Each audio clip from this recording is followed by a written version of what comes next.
আসসালামু আলাইকুম সবাইকে। আমি প্রভা ফাতেমা। আজকের আয়োজনে আমি আপনাদের তৈরি করে দেখাবো ঘরে বসে কিভাবে খুব সহজেই চটপটি মশলা অথবা চাট মশলা তৈরি করে ফেলতে পারবেন। যে কোনো মুদি দোকানে এই মশলাগুলো কিনতে পাওয়া গেলেও একটা কথা আছে না, ঘরের তৈরি যে কোনো খাবারের স্বাদই আলাদা।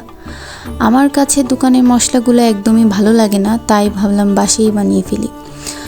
আমার এর জন্য যা যা মশলাগুলো লাগবে তা রেডি করে নিচ্ছি।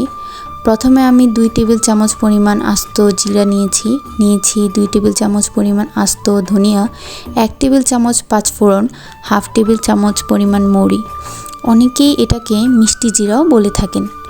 লাগবে হাফ চা চামচ পরিমাণ রাঁধুনি, নিয়েছি 1 চা চামচ পরিমাণ গোলমরিচ, 1 চা চামচ লং আর 10-12টা শুকনো মরিচ।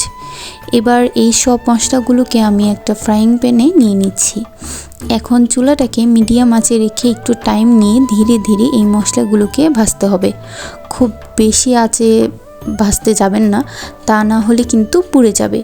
এতে করে কি হবে, মশলার ফ্লেভারটা নষ্ট হয়ে যাবে। যখন একটু কালার চেঞ্জ হয়ে ব্রাউনিশ টাইপের হয়ে আসবে, তখন চুলা থেকে নামিয়ে মশলাটাকে ঠান্ডা করে নিতে হবে।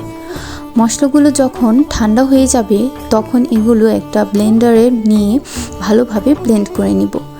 আমার ভালোভাবে ব্লেন্ড করা হয়ে গিয়েছে। দেখুন আমার মশলাগুলো কি সুন্দর একদম মিহিভাবে গুঁড়ো হয়ে গিয়েছে। এবার মশলাগুলোকে আমি একটা এয়ারটাইট কন্টেনারে ভরে রেখে দিব। এতে কি হবে, মশলার ফ্লেভারটা নষ্ট হবে না আর অনেক দিন পর্যন্ত সংরক্ষণ করে রাখতে পারবো। এই মশলাটা আপনারা কিন্তু 3 থেকে 4 মাসের মতো নর্মাল টেম্পারেচারে রেখেই ব্যবহার করতে পারবেন। তো আমার এই চটপটি মশলা অথবা চাট মশলাটা বাড়িতে অবশ্যই ট্রাই করবেন। আশা করছি আপনাদের কাছে ভালো লাগবে। আজকের জন্য এই পর্যন্তই। ধন্যবাদ।